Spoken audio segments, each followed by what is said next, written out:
I want to do a quick history video on this man right here. Boom! Here's my drawing for the guy, and here's the real picture. Okay, back to my drawing. The guy in the photo is, and please cut me some slack, Witold Urbanowicz, one of the most deadly pilots in World War II. And I know I say something here every time, but I'm not lying. This guy is literally insane. Witold was born March 30th, 1908 in Ozlanka, Augusto County, Poland. In 1930, he joined the Szkoła Podchorążych Lotnictwa. I am trying here. Cadet Flying School, and graduated in 1932, where he joined as a night bomber in the 1st Air Regiment in Warsaw, where he graduated to fighter pilot. This all changed in August 1936, where when flying a PZL P.11A, he shot down a Soviet reconnaissance plane which crossed into Polish airspace. He was put in a little bit of trouble due to the action, although unofficially his superior officer congratulated him.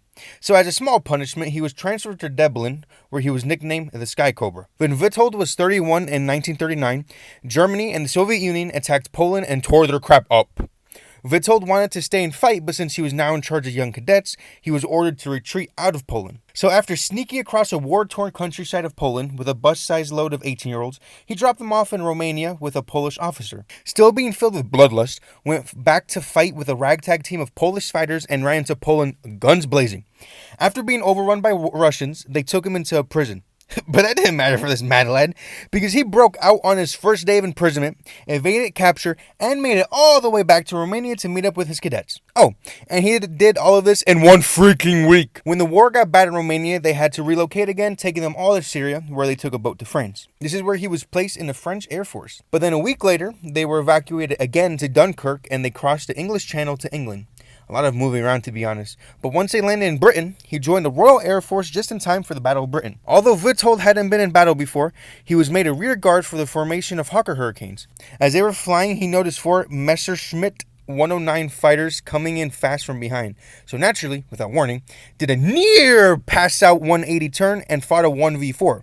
This protagonist took on all 4 planes, leaving the enemy planes in black smoke as they hurtled back to France. Eventually, after a set amount of time, he was put into a group called the 303 Squadron, which consisted of Polish fighters. He was made a leader after the commander took a lot of body damage after his plane caught fire. The 303 Squadron recorded 126 kills, while only losing 5 pilots and only 43 days of fighting. For you video game nerds, this guy's squad was running around with a 25.2 KD. Witold's strategy consisted of just going ape crap ballistic mode, shooting at point blank range, almost crashing into other planes. In several battles, he achieved some personal ridiculous stats, such as in September 7th, he led 12 planes and took down 18. He only lost 2, which of with both pilots live. Then 4 days later, the 303 Squadron went up against 60 bombers and 40 M1110s and 50 ME109s, and still won somehow. In a totally big brain calculated play, Witold had 6 fighters distract and 6 rush the bombers, which ended up downing 17 of them, forcing the rest of them to retreat from the sky. Just to spoil ahead, by the way, by the end of the entire war, not only did the 303 Squadron stay undefeated in combat, but Witold himself had 17 confirmed kills. A 17.0 KD in real life. Why isn't he a main character in the video game? I'll never know. But of course, with all these pro league-like stats, the RAF group commander thought they were exaggerating to sound cooler.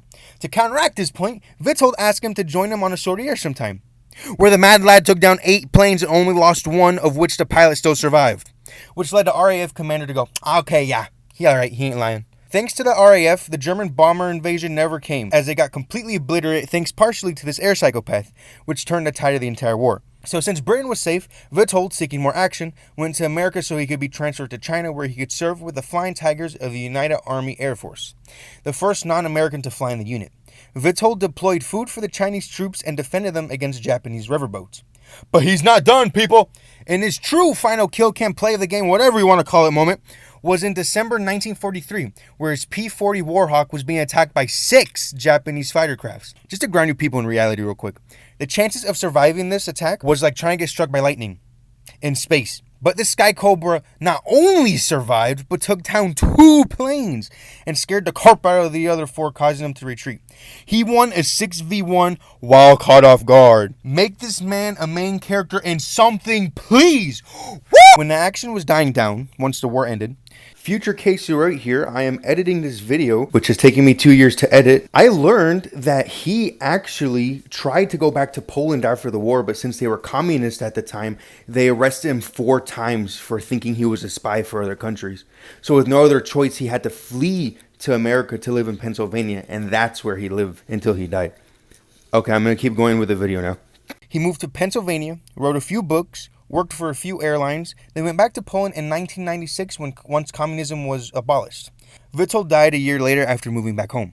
In his life, he received the Virtuti Military Medal, the Polish Cross of Valor, and the British Distinguished Flying Cross. And, to top it off, the history of his 303 Squadron is required in Polish schools. Like, it's mandatory. There's a movie made about him, so that's another cool thing. Witold was just an extreme example of all the people who fought for freedom in World War II, and an example of courage, even if it was courage wrapped in a bit of big ball lunacy. But that was the story of Witold Urbanowicz, a World War II pilot dubbed the Sky Cobra.